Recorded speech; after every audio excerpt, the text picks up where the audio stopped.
The Constitution of the Republic of Uganda and the Land Act Cap 227 provide that land in Uganda may be held in 4 tenure categories only, namely customary, freehold, mailo, and leasehold tenure.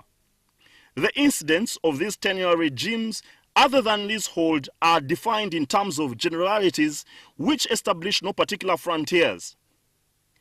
The apparent finality with which the incidence of each tenure category is defined in the Land Act Cap 227 leaves little room for transitional or progressive adaptation in response, among other things, to changing demands exerted by population growth, technological development, and rapid urbanization.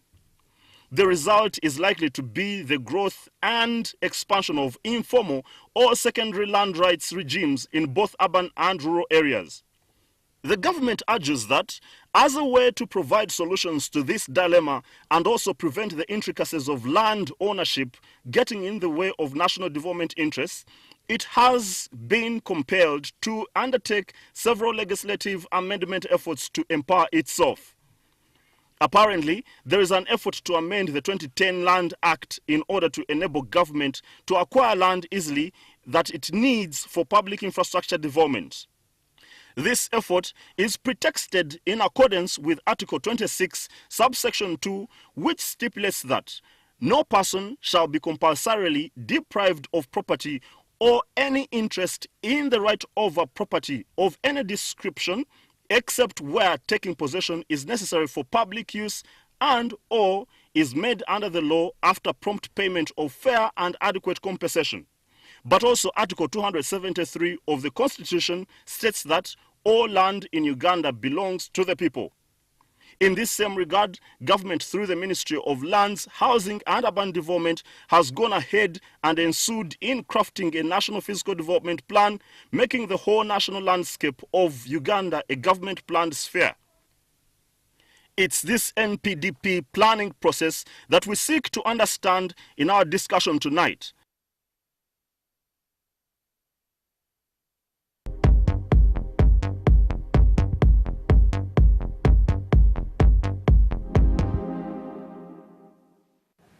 And thanks indeed our viewers for joining us and for making us as your #1 station. This is NTV. I'm Karagawa Bodwins and I'm coming to you live from the Compulsorily International Conference Center. A great delight. We're going to have a late show indeed discussing a very pertinent matter of concern. Just that introduction was talking about the National Physical Development Plan and the aspect of the land question in this whole panorama of the intent to make sure that actually the Uganda landscape is entirely made as a planning space. And with great privilege, I have indeed a gallant panel of 2 prominent public servants in this realm of the land management system from the government of Uganda. So here, just at the extreme left, I have Vincent Byandayimira, Commissioner of Physical Planning Department, Minister of Lands, Housing and Urban Development. Vincent, you're welcome.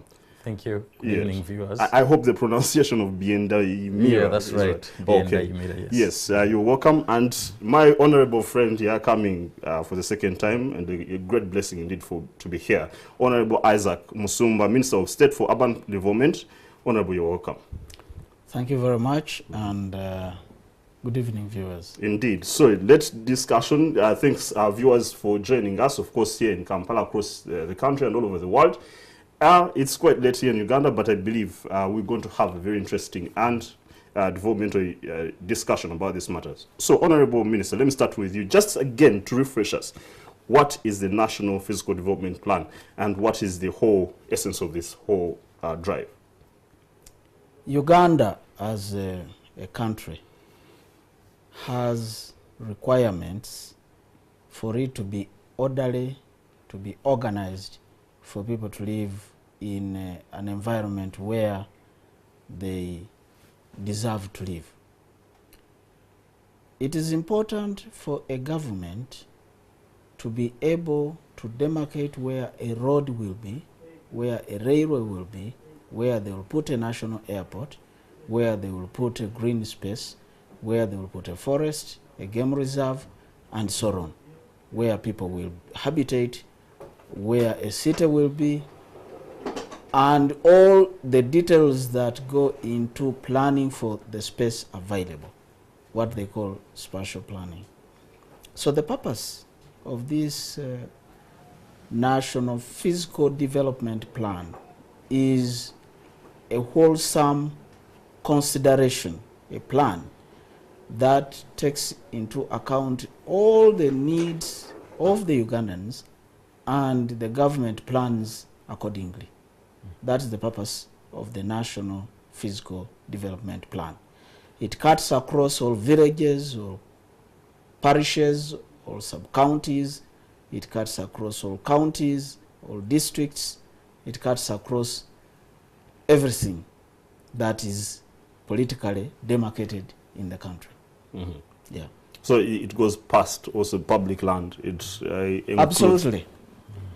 Now, on this point, I want to emphasize something. Which we're going to go into more detail. I just wanted to make sure you give us a snippet about that, because we need to understand. You're talking about Uganda being a planning space entirely in its universality as a nation, so covering over both public and private land. There is something that I want to emphasize that people seem not to be aware, or if they are aware, they don't seem to put to the fore. Under the Constitution, there are two aspects relating to land. There are provisions that relate to land ownership. But there is another provision, which is in Article 242, that relates to use of land, regulation. It is the duty of the government to regulate how you use your land. As me who was owning. Absolutely. It will not take away ownership, but it will regulate how you use your land. It is enshrined in the Constitution.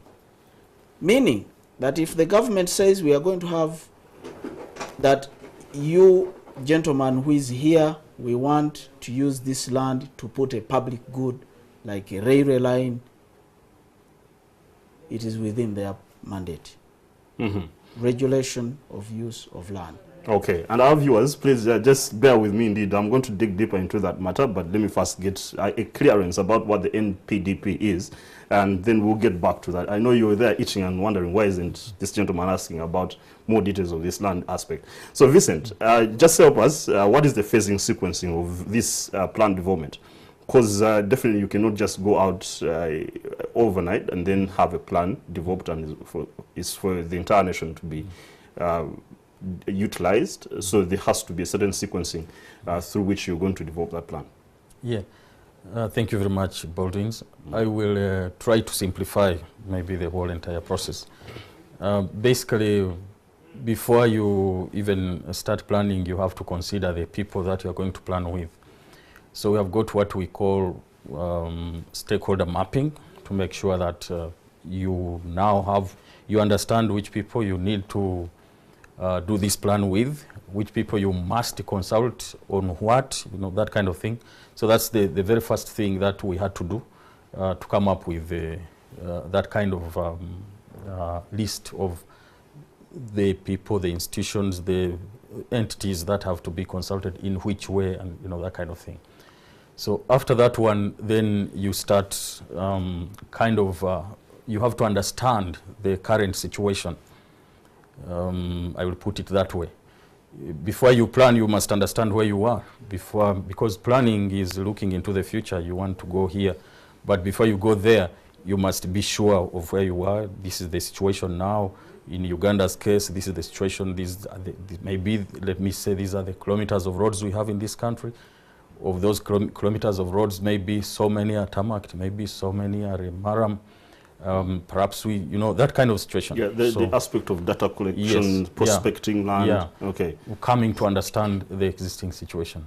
And then we will start prying into the future, what other people might call the visioning. We start prying into the future. Where do we want to go? Where do we want to be? If our road situation is this way, how do we want it to be tomorrow? If our schools situation is this way, how do we want it to be tomorrow? If maybe this part of the country is less developed than other parts, do we want it to come up a little And if yes, yes. Then once we have pried into the future and kind of formed a vision. Our viewers, that is just the outline of what Yeah. our, the commissioner is trying to explain. Yes. Yeah, so once we have formed up the vision, then we get into, we might do an intermediate stage of modeling. Modeling now is trying to see, for example, if you say in future we would like to have roads of this nature, how do we get there? Then you can model how much land might we need in order for us to have this kind of thing. If we are going to have maybe an income of this kind of income in this region, maybe how much land do we need for agriculture in order for us to be, or perhaps how much water do we need for irrigation, you know, those kinds of things. That's kind of the modeling that I'm talking about.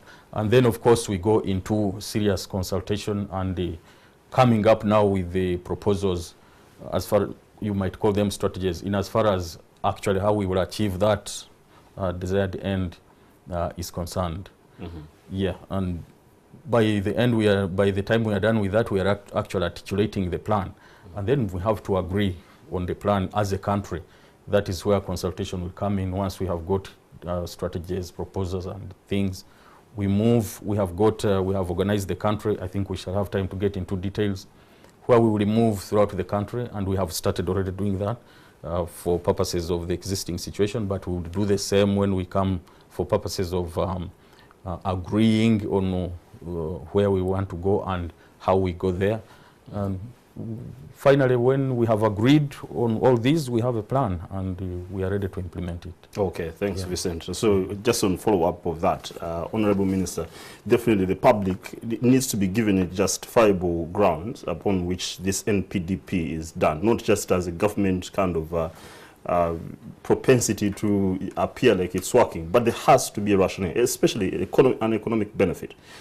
Uganda is, I think, the second best economic performer in the entire East African region, combined, based, of course, on facts which are existing. Kenya has $74.8 US billion as its GDP. Tanzania is 50. Actually, we are the third. Apologies on that mistake. My views is Tanzania $50.7 US billion and Uganda $27.6 US billion, followed by Rwanda $8.6 billion. So, what happens when we take on this plan? How does it revolutionize our perhaps competitiveness? Does it give us an economic edge? What is the economic argument about this whole plan? First of all, what largely informs the plan, the physical plan, is the population. We must appreciate the population trends because you are planning for people. You're not planning for just in the air. So we have to know the population today, and that's known. We have to be able to appreciate the population growth, the rate of growth, and we should be able to project in the next 20, 30 years what will be our population, what will be the population partner, where will they be, where will they settle, what kind of economic activity are they going to be in, and as Vincent was saying, how many of these will be in the agriculture sector, how much water will be required, and so on and so forth. So, cardinal element in our planning process starts with the population. Having dealt with the population, we deal with the population movements, the partners, will there be a rural-urban shift? If so, what do we do? How are we preparing ourselves as a country, positioning ourselves to be able to absorb this rural-urban drift? We again have to go ahead and say, what kind of economic activity are they likely to be involved in? It is all these that inform where do we need what kind of transport, where do we need what kind of housing structures, where do we need to ensure that we have urban areas. The mistake, or rather the omission, I would rather use the word omission. The omission the government has made hitherto is it has not put enough projection and attention on the matter of physical planning. That is why you find mushrooming towns. That's why you find we do a road, beautiful road, then we fill it with humps. You know, when you fill a road with humps, it is evidence of poor planning. A road once made should have a detour so that the town is on the inside of the road, not on the main road. But here, the moment the road is made, everyone puts his kadukawala along the road, so traffic is crisscrossing, and for safety purposes, you need to put humps. You wonder, why did we do the road? You should have left the humps there. Yeah. Now, all these are planning issues. Absolutely. So now somebody will ask, because you see the historical economic performance of Uganda has been of great positive kind of recurrence. You've been having consistent 5 to 7% economic growth. Right now, when you're starting the planning process, actually the economic projection, rather the economic GDP performance is somehow getting down. Even there are revisions about the projections that have been made for 2017, 2018. So someone will ask, what is the economic importance, besides the social good and the, the fancy explanation you're saying that we need to have an organized city? If the economy has been growing steadily well and very robustly in the previous past without this kind of, systematic planning, what is the justification for this kind of planning? You can have an economy that is very strong, that is booming, and instead you have a slum, massive slums all over. This will eventually grind the country to a halt. Traffic can't go on. There are countries in Asia where the GDP is high, it is moving, but the traffic jam, the lack of infrastructure, well-planned infrastructure, well-planned settlement areas is amazing. As a consequence, it has kind of like discouraged prospective investors. It is an unlivable place. We don't want to have Uganda as an unlivable place because God gave us a beautiful country. Okay, good.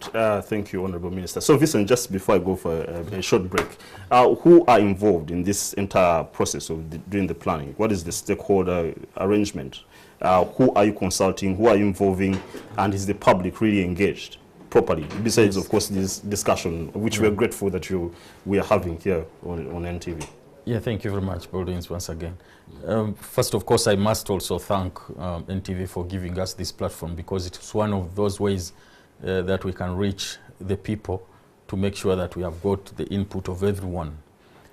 Ideally, really, when we are talking about national planning, it's a national function, it's a national level activity, and therefore we start looking at our stakeholders from that level.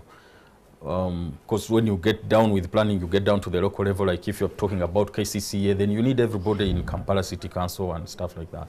But when you are talking about the national level, you have the first tier of stakeholders who are the decision makers at that level. All decision makers at that level talk about all the ministries, talk about all the local governments, for example, talk about all the ministries, agencies and departments of government, but also those outside of government. Talk about development partners, because development partners, of course, are interested in our national development trends. Talk about our neighbors. Partners, we're talking about like international NGOs, agencies, World Bank, for example, development agencies, international development agencies, all those ones.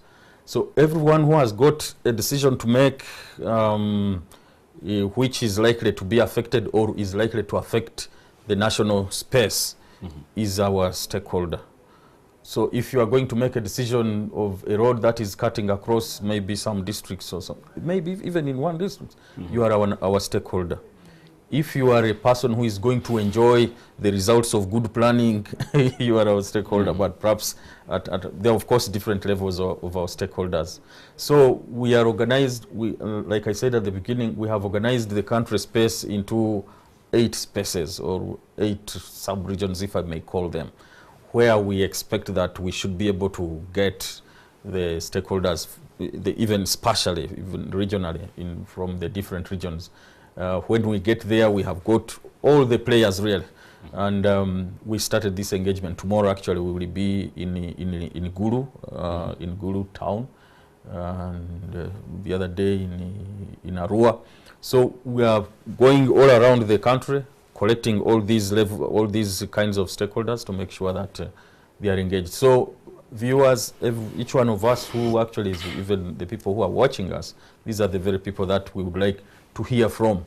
What do you have to say? And of course, not everybody will have the opportunity of coming to the meetings that we are organizing, but there are many other ways that we can be reached through, of course, like people will call in, I suppose, here. Yes, absolutely. But we also have got, we are on the media, all the social media, we are on them. If you check National Physical Development Planning, you will find us there and you can interact with us that way, in many ways.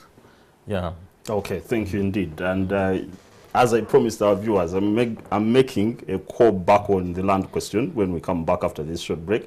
And thanks to our viewers, we're discussing the National Physical Development Plan. And this is a very, very serious matter of concern to our nation's development, and it affects you as an individual and of course us entirely as a nation. So I'll come back and we delve into the land question. Then the last segment, I'll actually open lines. I will just retract from asking questions. I want questions from you, and you can go on Facebook. We have a question there on our Facebook page. I'll come back after a short while.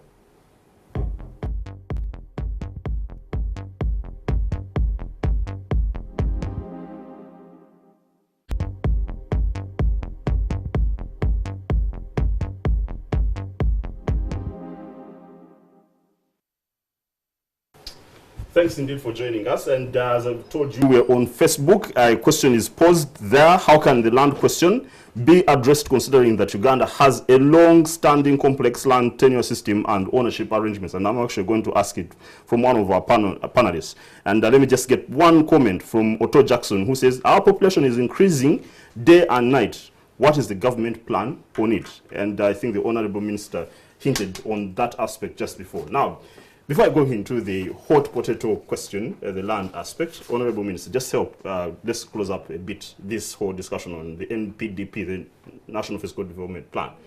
What are the major three components in there that we are grappling with to make sure that they're concretized both in the psyche of the people and, of course, in the prospect of the plan, of the vision that we have? In the very first element in our National Physical Development Plan is infrastructure. We need infrastructure in all forms. Roads, airports, railway, everything that comes under infrastructure. We must provide for it in our current National Development Plan. Short of that, we will be lost. We will be lost. The second one is human settlement. As we do the infrastructure, we must also pay attention to the human settlement, because the human settlement, with this growing population, you have to pay attention to it. If you do not arrange an orderly, well-organized human settlement next to where you are putting your infrastructure, where you are putting your industries, where you are putting your other developmental aspects, again, you'll have lost it. The third one is the resources, the natural resources. These include agriculture. This country, for a very long time to come, will be relying on agriculture to feed its people. So you must provide for agriculture, you must provide for the natural resources. We now have all kinds of natural resources in this country. Oil, gold, cement, the core that gives cement, steel. All this must be plentiful. We must have these within our infrastructure layout, within our physical development layout. So those are the highlights, those are the peak of our physical planning system today. Yes. You mean there's no existing planning? Because we have a drive for industrialization in this country. Uganda Investment Authority has its own planning kind of template. You have, of course, the Ministry of Agriculture, Animals and Fisheries. It has its own plans. So there is some impression out there that actually all these plans already exist. I have made an admission at the beginning and said a national comprehensive development plan in Uganda does not exist. This is the first one. So they are fragmented. We have fragmented plans. Yes, we have sectoral plans. We have plans drawn by local governments. We have plans drawn by KCC, this one, the other one. But a comprehensive national development plan, this is the first one. And therein is our point of success. Just lastly, so why don't you simply conglomerate these multiple fragmented plans instead of going through this protracted and very complicated process of... It's not true that at all cases they talk to each other. We have to harmonize them so that they can talk to each other. Mukono has its own plan. True. We do not know, and we would like to know whether the Mukono plan actually is talking to the plan of Lugazi, and whether the traffic that comes into Kampala starts from Busia or Jinja or Lugazi or Mukono to come to Kampala. So we need to harmonize. Wherever sectoral plans have been made, they will be respected, but they will be reviewed and incorporated into the general national development plan. All right, so let's dig into the land question now. You, Vincent, you're the Commissioner of Physical Planning. So let's deal with this aspect because it's very, very quintessential in everyone's mind here in Uganda. It's a current, prevalent discussion. It's in the current affair issues. So we need to understand, Uganda on the whole, of course, has various land tenure systems, the mailo aspect, the leasehold, the freehold, and the customary aspect. Yes. So you are intending to make the entire nation a planning sphere for its space. And you have private land and, of course, some public land. And so I'm asking myself, how do you intend to address this land question consisting of this diverse, land tenure system arrangement? How are you going to convince the public that they need to come on board and submit or perhaps provide their own property for them to fit into your plans? All right. Thank you. Thank you very much. That could constitute a challenge for the time being. But first of all, the minister already actually pointed out that when we are talking about organizing the country space, which of course includes lots of private land, and it does not mean taking away. It means organizing. People in the fiscal planning realm tend to give an example of roads. For example, you have our roads. We have got a system on our roads where we drive on the left-hand side, and you buy your car and even put personalized number plates. You shall drive on the left-hand side. If you drive on the right-hand side, you'll have a problem. But it is your car. Similarly, you must have a driving permit and things like that. So it's your car, but you have got rules and regulations that you have got to follow. Similarly also with land use, you have got your land. Yes, it is yours. But we are only saying, please, use it this way. Or let's talk together, you and us. What do you intend to use this land of yours for? And especially if you get, for example, people with huge chunks of land. You have so many, maybe square kilometers of land. What is your intent? And we could even advise you, actually. You might not be sure the best way to utilize your land. And if you actually are sure, you may have constraints. And this plan might come to address your constraints of utilizing your land to make sure that you get out the most you can get out of your land. So, but Vincent, that is said now on the presumption that actually you have a population which is owning property and they do not know actually what they're supposed to use it for. That the superintending government officials, they have the brains, the ultimate gurus for how land should be utilized. Personally, I prefer to use my land, perhaps for cattle keeping or for, let's say, estate building. I need it to be used according to my interest.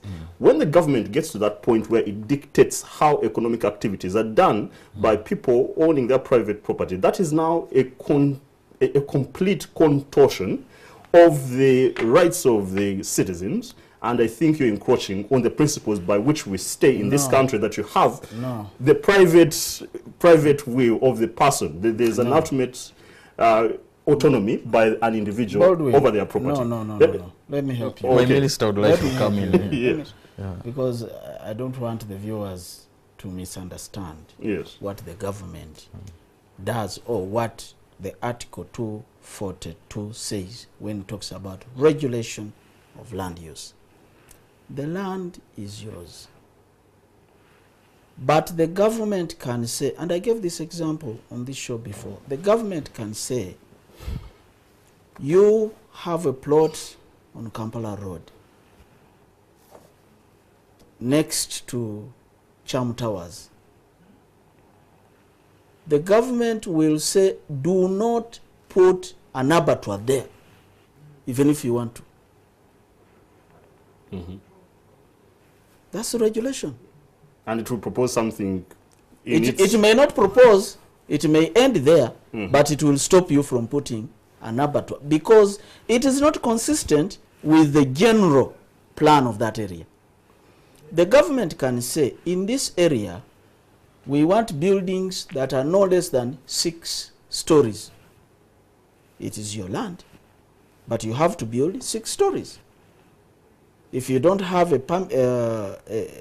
plan approved for 6 stories, you shall not build 6 stories. And if I don't have the capacity to actually build those 6 sell stories, wow, or keep. So you're compelling me to relinquish my property because your government has the power to regulate. If the government did not have power to regulate, how do you get to your house? You have a house, but you need a road to get to your house. But when you come to my property, it's like actually coming and dictating how I run my house. That road goes through Musumba's property, goes through Vicenti's property, goes through somebody else's property before it gets to your house. If the government did not have power to regulate how that land of Musumba and Vicent and the other man, so as to create room for you to get to your house, how would you ever have gotten to your house? So it is the duty of government to do 2 things: to preserve your individual right to property, but also to provide for the good of the others. And a balancing act must be done, I accept, but the distinction between ownership and land use will have to exist. Okay, good. If you will allow me to come in, yes. We have planning at many levels, and so far that question is taking us to a local level, more or less. This is, for example, city level, but also at the national level. I will give some examples. You may find in a country like Uganda areas which are generally very prone to flooding, for example, or maybe prone to landslides. Yes. You know, those kinds of things. But you still have wananchi living. Of course, they have knowledge of these things, but they still live in there. And you may, and occasionally calamity strikes, and you get 500 dead. You don't want to hear that kind of thing in this era. So it may be necessary that together we can talk and say, but surely do we want to live in a situation where we are not sure of tomorrow? And say no. Then how do we organize ourselves? So you may want to free people from those areas and propose something else for those kinds of areas. So really, all is for the good of the people, not the state as a But on that one, I want to add, there is what they call environmentally sensitive areas. You go to Mountain Elgon. The environment there is fragile. It is an environmentally sensitive area. You don't want people to go, settle there, and then suffer from landslide. You tell them, leave. Whether you own a piece of that mountain or not is irrelevant. Go away. This is the regulation we are talking about. Yes. Now the challenge, and actually, let me give this. And is you the can argument. find a way of them benefiting from their so land. Honorable Musum, the way this whole argument is stated, and it started with our minister, Honorable Betty Amongi, okay, held a press conference. I think that was on the 5th of August in 2016, and she says that the subject of the proposed amendment, this is on actually the amendment of the Land Act, which we're coming to.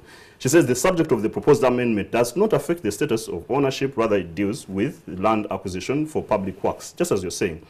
Now, she says this proposal is already working in other countries. For example, Kenya and India have been able to put in place policies and laws that are people-centered, but at the same time, and goes on and on, giving a justification. But the challenge with this, actually people do not trust government.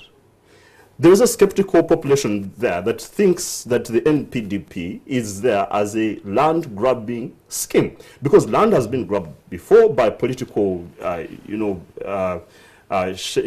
individuals, officials who go in the pretext of these whole planning arrangements. And the skepticism is so rife that people do not feel that this is a genuine Baldwin, cause. people are mixing two things. They are mixing development with politics. Local opposition, negative politics. Because the fact that we need a railway line is a fact. It is a necessity. It is for everybody. Whether you are which color or whether you are which party, in fact, you are an enemy of the people if you are frustrating the laying of a rail line. That is development. Please, let's keep politics out of development. We have said, you will own the land. We have not taken away the land. And by the way, I want you also to remember that me, Musumba, this man, probably you, we are all part of the people who own the land. Certainly him, yeah. And we do not want a situation where we are dispossessed of our own land. But we also know that for this country to move into the 22nd century, and for me to protect my land, I must be able to have a population around me which is developed. People should be able to travel, people should be able to have factories and move and so on. There are things which I agree should not be used to take people's land. But if it is a project of the government, of the public, not even of the government, a project of the public, like a public road, I insist we should be able to have that public road. Now, if you, the owner, Baldwin, of that land, you know, we have had some ridiculous situations. Someone says, the road will not pass here. I buried my grandmother here and my other great-grandfather. The road should not pass. Where should the road pass? This is insanity. You don't want us to have a road for 40 million people because you don't want the road to pass there? No, that's not acceptable.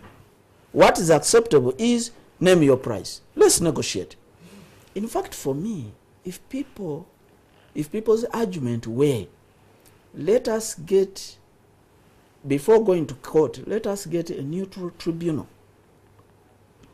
that will arbitrate on the values. Because you're aware, actually, it's the government valuer that comes and makes an assessment, which is also contested. Precisely. For me, that would be a valid point. Say, look, I don't trust you, government valuer, because you are part of the government. Can we have an independent tribunal? Government valuer, you make your presentation, I make my presentation, based on certain criteria, an amount is agreed, I would buy that argument. But to say government wants to steal land, government is dispossessing us, that is diversionary, that is not correct. It is bad politics. Okay, good. And I'm going to have follow-up questions on that matter. Let me just rest that case. Just before I go for a break, Vincent, give me just the slight progress we have, apparently, about this this NPDP, because the focus is on NPDP, on this economic value to the nation of our viewers, just to put into context of the discussion. It's just that you can't miss out the discussion on land. So just about a minute to give us a progress on that regard, then we'll go for a break, and I let the lines open, then you get to hear the feedback. Yeah, thank you, Boltons. We have made some progress. Of course, like I said, we start by mapping out our stakeholders, which we completed, and we know which people, which institutions, which we have to consult. We went ahead and studied the existing environment in the country, the existing situation. We have studied it. In short, we have carried out an existing situation analysis. We have analyzed the current Uganda, where we are spatially, which will be a springboard for us to move to where we want to go. We have finished that, and actually that's what we are now presenting to the population, showing them that people, this is our situation now, because that is now preparing them to start saying, okay, if this is our situation, I think we prefer situation X rather than where we are here. So that's where we are. We are consulting. We are moving around the country, telling people what we have found, their situation, actually our situation, because I'm one of the Uganda folks. And hearing them, first of all, of course, they have to agree with us that, yes, this is the current Uganda. And from there, we shall now spring to where we want to go tomorrow. We have already covered half of the country. We were in Mbale, we were in Jinja, we were in Mbarara, we were in Fort Potro. Those are some of the centers of regions. Tomorrow, as I said, we will be in Gulu. On Thursday, we will be in Arua. On 1st, I think we'll be in Hoima. And around the 4th, I think we'll be in Kampala, which is, if I may call it, like the people from the north would call it Kachoke Madit, the biggest thing. Yeah. Okay, good. Good responses. So I'm going to go for a break. I'll come back and make sure that indeed you respond to. Honorable, yes, you have to say something? Just a minute. I just have one question that keeps bothering me. Yes.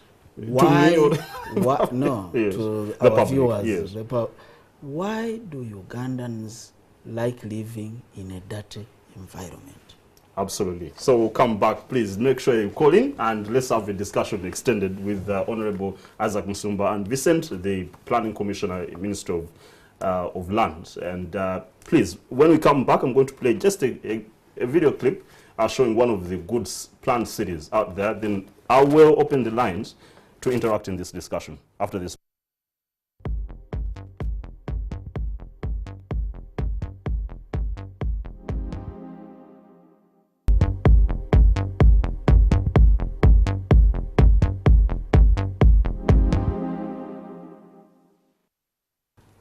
Thanks our viewers. Now, for the urgency of time, it's not going to be possible for me to play that video clip. I'll play it in another episode when I'm hosting this gentleman.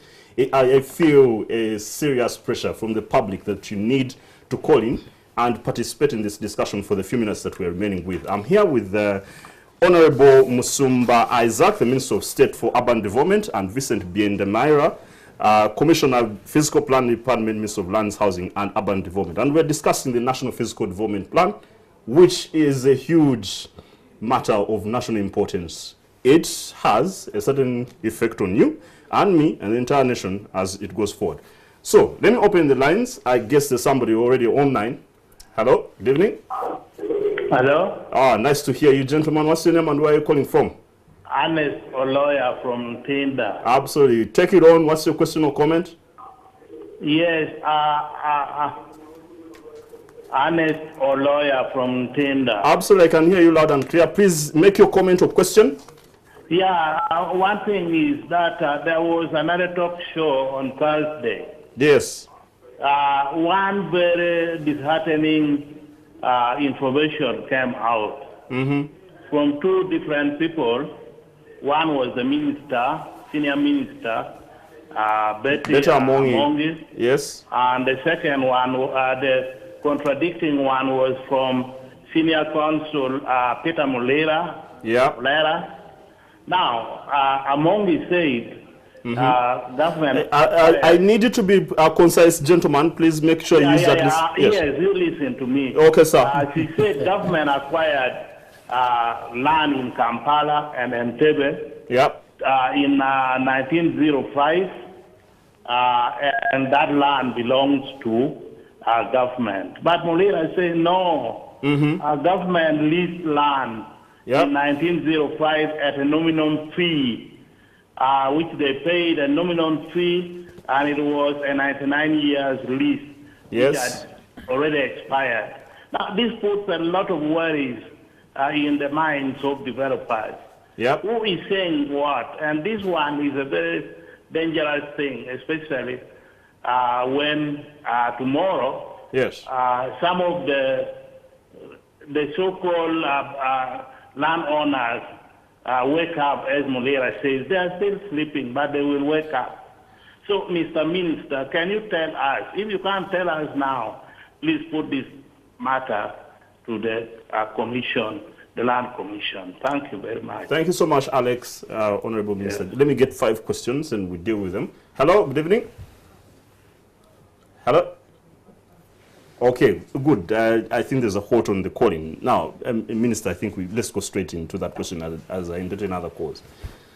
The issue of the land legislation, land ownership between the public and, of course, the government of Buganda and private individuals.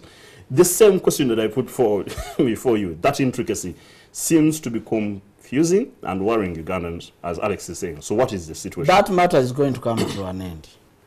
Because what has happened is that there have been so many petitions to the president, to the prime minister, to the minister, my senior colleague, to everybody, that finally the prime minister resolved that a committee be put in place to verify all these claims and make recommendation.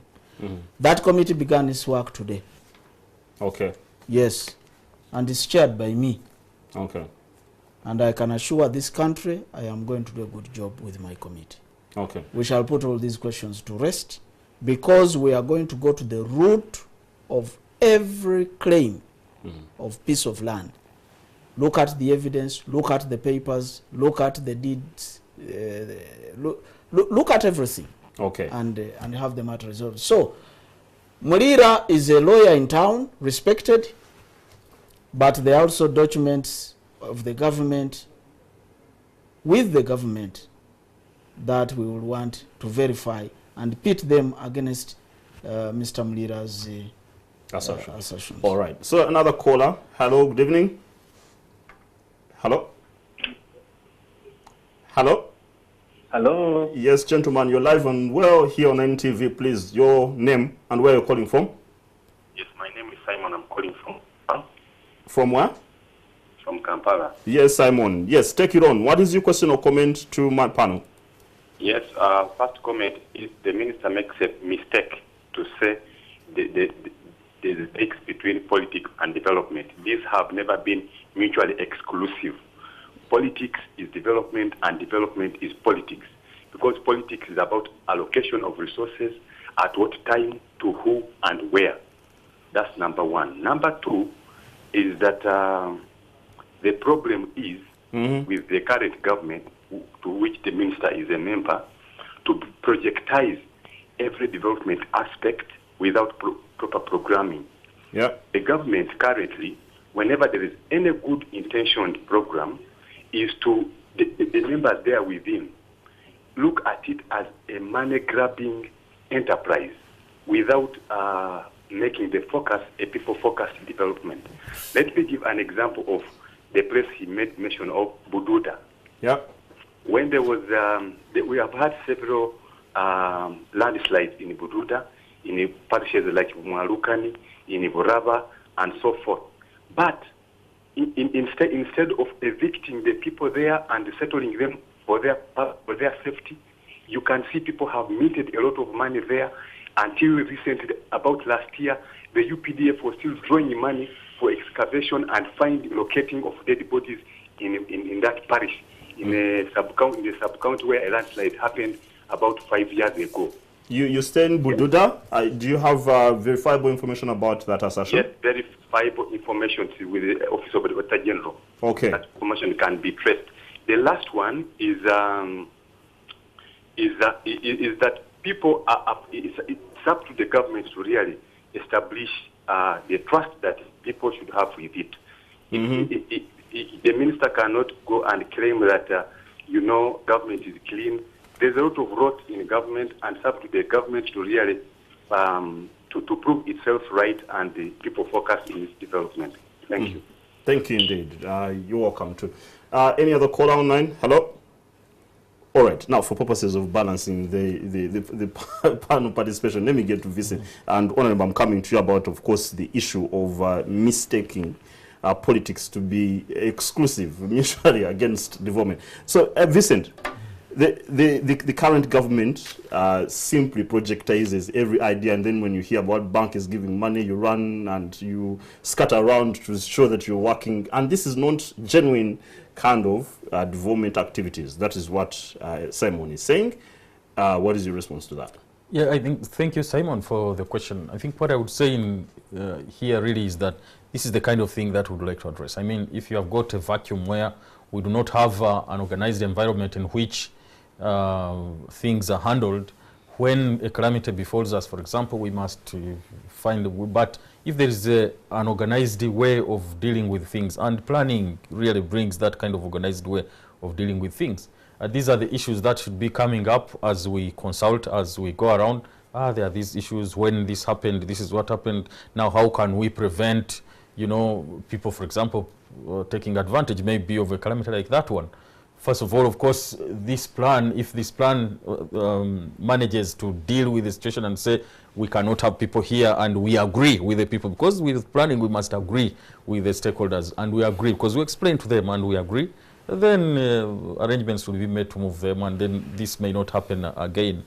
And if it happens, there should be a way of dealing with it which is already, structured, and so there will not be.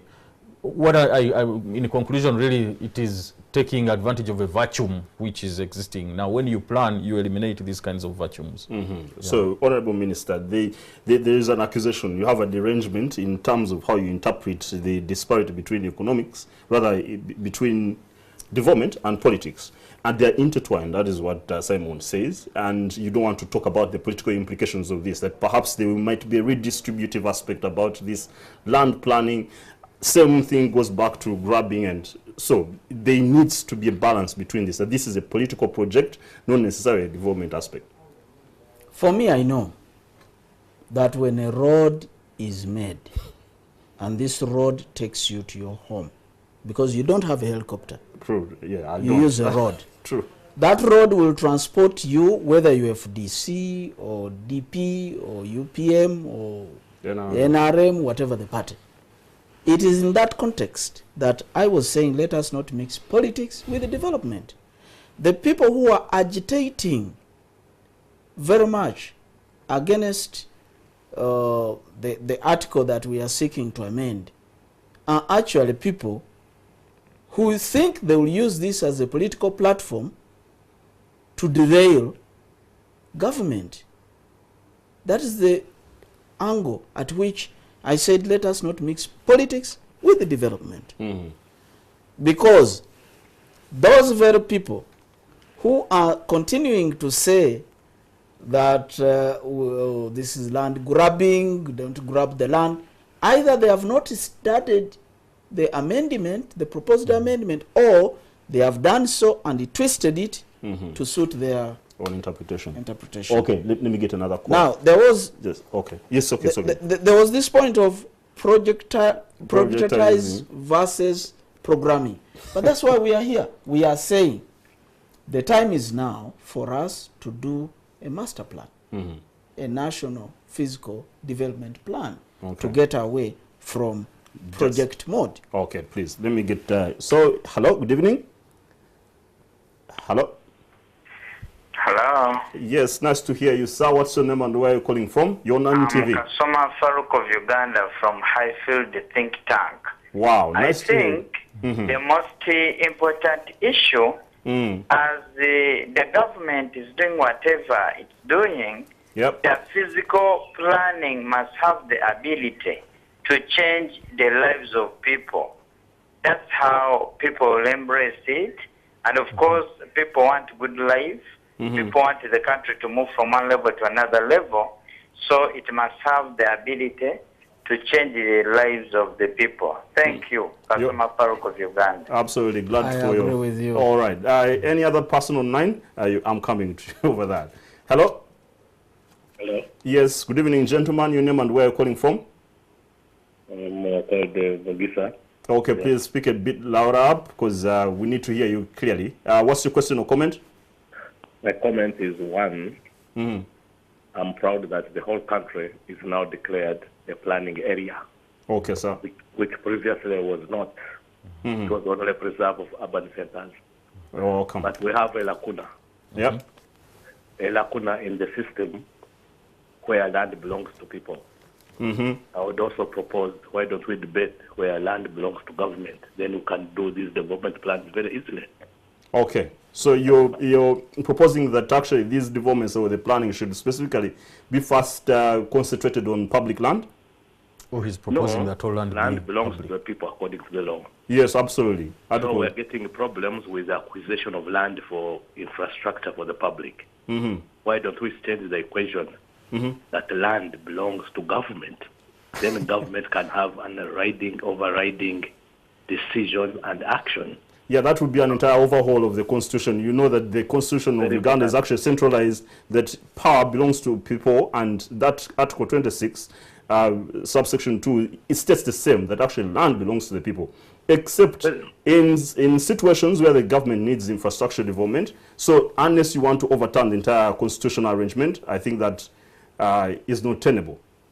It can be tenable because the constitution can be changed, and then we're getting hurdles and blockades.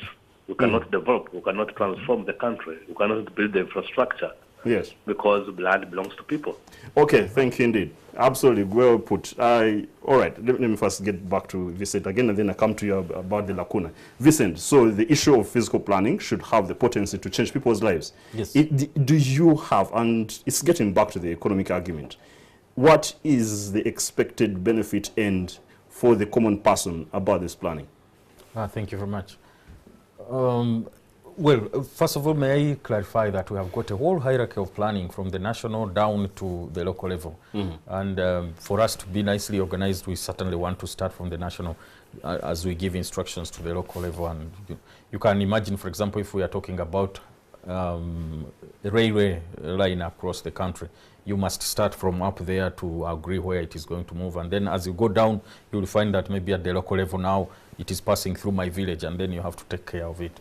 Now, the point with planning is all about getting organized and attracting, for example, investment and development activities where they should be. You can imagine if you have got, by the way, if you look at a great deal of Kampala, of Uganda, you'll find that we are settling almost everywhere. In places where this process started a long time ago, you'll find that there are places where you may not settle. They are just for agriculture. When I was in primary school, we used to be told that there is the Fertile Crescent around Lake Victoria, which is very rich for agriculture. I am not sure what percentage of that is still available for agriculture. We were told about Kabale, southwestern Uganda, which is very fertile as I was growing up. I'm not sure how much of that is still available for agriculture. You can see where I'm moving. Now, if we preserve land for agriculture, of course, that's already feeding into, it's possible for people to have agriculture, to have economic activities, which will. But also, if you look at nationally, how attractive are we as an investment destination, for example? How attractive are we? When an investor comes to Kampala, lands at Entebbe, moves through the traffic jam for maybe 2 hours or 1.5 to get to 40 kilometers, are they going to make a decision to invest here or to invest somewhere else where they will find efficient roads and they move within 20 or so minutes, they are already at their hotel and they discuss and finish and they move, they go to their next destination.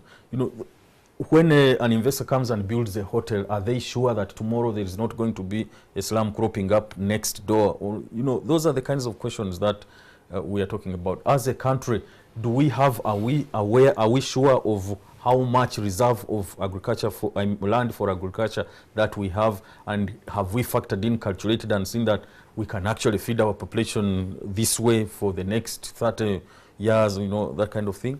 Do we know where we should be moving, where, for example, we should be moving in terms of roads and railways, and why, in order for us to exploit, for example, where do we have resources that require exploitation and therefore might require certain investments, public investments. Those are the things. And once those questions are answered, of course, the result is we should be able to have economic boom, because then we are putting our money where it should be as a country. Yeah. Okay, great indeed. Viewers, that was the last call. So let me have last shots with the Minister, Honorable Minister Isaac Musumba, on the aspect of the lacuna, of course, you know, private land. But just generally, let's get back to the NPDP. What is your last shot to the public, and what encouragement? Before the last shot, this gentleman said, currently, land belongs to the people. Yes. So he asked, why can't we have the reverse land belong to government? And I believe that excites the government officials, which is First of all, a combustible issue. I see where he's coming from. Yes. It would be the best. However, I was also fortunate to be a member of the Constituent Assembly who witnessed, who participated in the debate that turned the land to belong to the people, that particular provision. The factors were many. These included the demands of the Baganda in Uganda. They included the overhang of the land reform decree. It included many aspects that it is quite an emotive issue. It's quite an emotive issue, but it is costing us as a government. A road that would be done for $10 million now has to be done for 3 times as much because we have to compensate costs. If this country is going to develop, something has to be done. Interestingly enough, when the road is built in your land, after they have given you all that money, the value of your land goes up. So you're getting the betterment fee arising from the fact that your land has been bettered, and you are also getting money up front. All this is being paid by the taxpayer. So it's actually the it is people in the also public who are causing suffering. slow, it is also slowing down the rate at which we would be developing. So it is an interesting issue, but it's an emotive debate. I'm not sure whether in the current political setting it is something that anyone wants to reopen. True. Now, on physical planning, someone has said we should come out and be more robust. There is a new wind of change. The government has now put as a priority number 16, after defense, education, health. Priority number 16 is physical planning and urban development, and for which I want to thank both the government and the president. We are getting more attention. We are going to cabinet with a number of reforms. You will hear about them as soon as they are approved, and we are going to turn round. I have never understood why, even where we have made a road, people still drop bottles, empty Rwenzori bottles into the drainage. Yes. People drop rubbish everywhere. I am going to ask cabinet whether we shouldn't have a day to clean our towns. Just a day to clean our towns.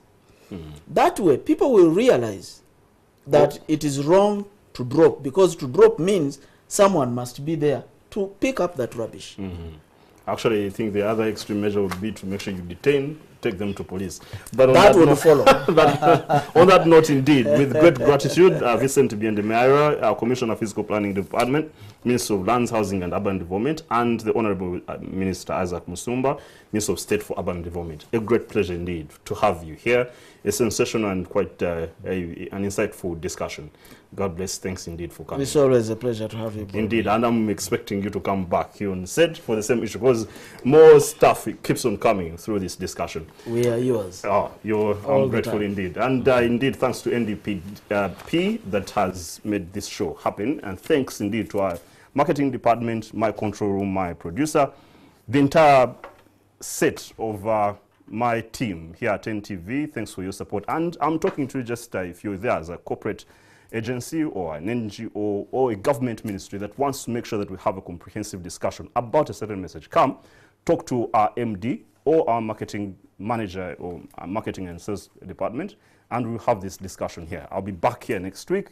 Please stay hooked on to NTV and keep us serious. You're number one. I would love to have some more people other than ourselves. Don't worry indeed. God bless and good night. Thank you.